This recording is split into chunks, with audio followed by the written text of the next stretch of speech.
Wie ihr seht, der Basteltisch ist aufgeräumt. Zeit für einen weiteren Blick hinter die Kulissen des Mikromodellbaus. Heute widme ich mich dem Thema Elektronik. An dieser Stelle schon mal vielen herzlichen Dank für das Feedback für das letzte Tutorial, beziehungsweise ist ja kein wirkliches Tutorial, ist ja eher ein Blick hinter die Kulissen des Mikromodellbaus.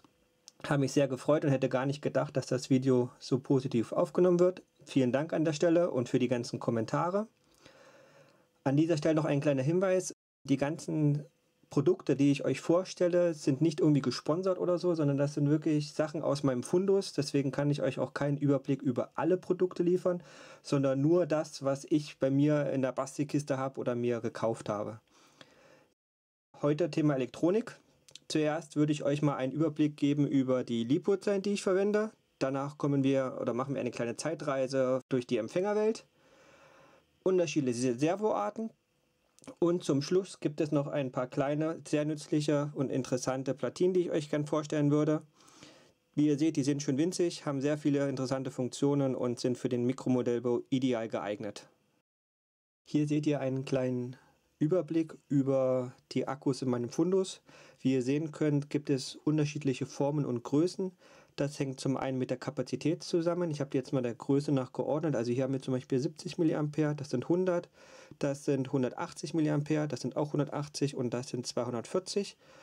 Die unterschiedlichen Formen kommen uns ganz entgegen, denn zum Beispiel diese Zelle hier passt ideal mit ein bisschen Drücken in so ein Fahrerhaus rein.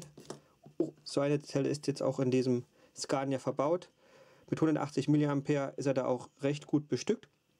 Das heißt, man kann zwischen einer halben Stunde und 45 Minuten fahren, trotz der ganzen Lichtfunktionen. In kleineren Modellen kommt gerne so eine 70er Zelle zum Einsatz, wie zum Beispiel hier in dem Scania Cabriolet. Dort passt die Zelle sogar unter die Motorhaube.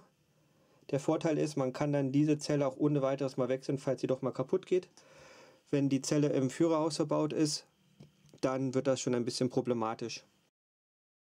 Hier habe ich es auch so geregelt, dass die Zelle wechselbar ist. Jetzt fragt ihr euch natürlich auch, wie werden die Zellen geladen? Da kann ich euch einen kleinen Kauftipp geben. Und zwar von der Firma Hitec gibt es diesen Multilader. Da kann ich bis zu 4 Zellen gleichzeitig laden. Wir können mal auf eine mal anschließen. Nehmen wir mal hier die erste. Vorteil ist, das Teil ist verpolungssicher, ich kann den Akku auch verkehrt rum einhängen und ich kann vor allen Dingen den Ladestrom regeln von 100 mA bis 1 Ampere. Und das wären jetzt 180 mA eingesteckt.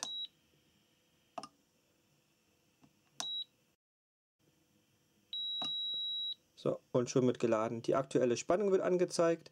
Das sind die Milliampere, die er reinpumpt. Und wenn das fertig ist, leuchtet das grüne Lämpchen, er piept ein paar Mal und schon ist der Akku voll. Kostet ungefähr 40 €, kann ich euch nur ans Herz legen. Für das Geld kriegt ihr keinen besseren Lader. Kommen wir nun zum zweiten Punkt. Das sind die Servos. Wie ihr seht, es gibt die unterschiedlichsten Formen und auch Größen, ähnlich wie bei den Akkus. Jedes Servo hat seine Vor- und Nachteile. Wie man die Servos dann im Einzelnen verbaut, das zeige ich euch dann noch ganz am Ende in einem anderen Tutorial, wo wir dann wirklich mal eine Zugmaschine umbauen.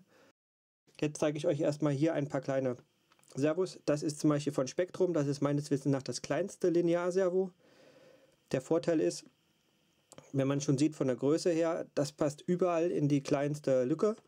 Das Problem hierbei ist, dass der Schlitten fährt hin und her.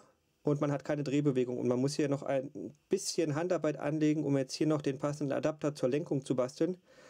Aber im Großen und Ganzen für den PKW ist sowas ideal. Da müsst ihr aufpassen, wenn ihr euch das besorgt, weil das gibt es auch noch in einer langen Version, wie ihr seht. Und ich drehe es mal rum. Dann ist es ein bisschen größer. Die Servos sind allerdings nicht ganz billig. Ich glaube, die liegen bei ungefähr 20 €. Ein Pendant dazu gibt es bei Hobby King. Da kann ich euch den Preis jetzt allerdings nicht genau nennen, müsst ihr einfach mal auf der Webseite gucken. Von der Funktionalität ist es genau das gleiche, es ist halt nur ein bisschen anders aufgebaut. Das sind die normalen Servos, die wahrscheinlich jeder kennt, sind halt nur ein bisschen kleiner. Das ist zum Beispiel ein sehr schönes Servo, verwende ich sehr gerne von Nuke, ist zwar auch etwas teurer, der Vorteil ist, das ist komplett aus Metall. Und dadurch haben wir, auch wenn mal größere Kräfte übertragen werden müssen, keine Probleme, dass die Zahnräder übergreifen. Das hier ist ein Servo, das gab es mal beim Konrad, ich glaube aber, das gibt es mittlerweile nicht mehr. Vielleicht kriegt man es ab und zu nochmal bei eBay, gab es damals für 5 Euro. Habe ich auch zugeschlagen, mir ein paar besorgt. So, und dann kommen wir zu den Mikroservos von Hobby King. Da müsst ihr auch ein bisschen drauf achten, welche ihr bestellt. Ich wollte auch dieses Servo bestellen, habe dann leider das falsche bestellt.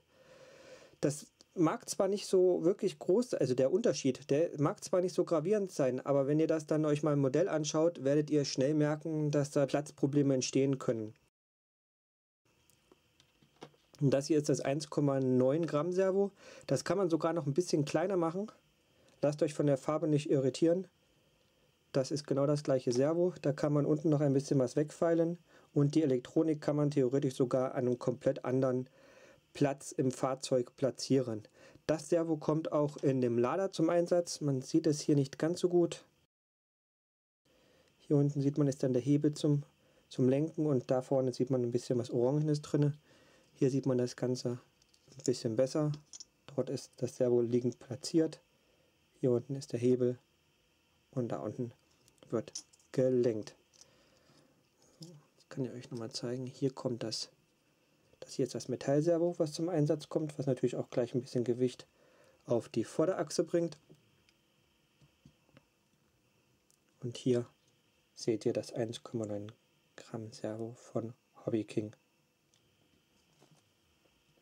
Dann habe ich noch ein besonderes Servo für euch. Das sieht jetzt hier ein bisschen wild verkabelt aus, aber das ist ein kleines Magnetservo. Da ist eine kleine Spule. So, jetzt müsste man das sehen. Und hier seht ihr auch, das ist komplett voll proportional steuerbar. Ich habe es allerdings noch nicht verbaut. Ich kann euch noch nicht sagen, wie es sich quasi in der Praxis macht. Seht ihr, das ist wirklich richtig schön proportional. Kleiner Ausschlag, großer Ausschlag. Ein Nachteil hat das Servo allerdings, und zwar kommt das nicht an einen Servoausgang, sondern das muss an einen Haarausgang von einem Empfänger angeschlossen werden, wo man normalerweise einen Motor anschließt. Das heißt, der RX45 ist dafür nicht geeignet. Da braucht er mindestens einen RX43, um das Servo entsprechend anzusteuern. Aber für PKWs oder vielleicht auch für andere Sonderfunktionen, vielleicht auch für eine Anhängerkupplung, kann man meiner Meinung nach so ein kleines Servo auch mal verwenden.